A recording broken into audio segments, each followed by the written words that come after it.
boss, good morning. So, cold start na natin si Kidlat mga bossing. Ayan, mga boss, paano masabing healthy engine yung isang unit natin, no?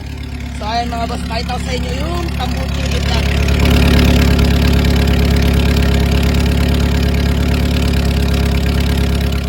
Ayan mga bossing, nagtutubig pa po sa cold start si Kidlat mga boss. So, it means healthy engine.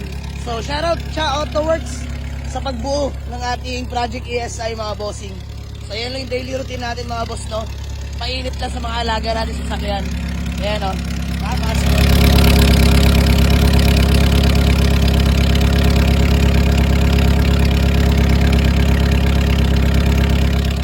Grabe, solid to, Kidlat. Napakabait na unit.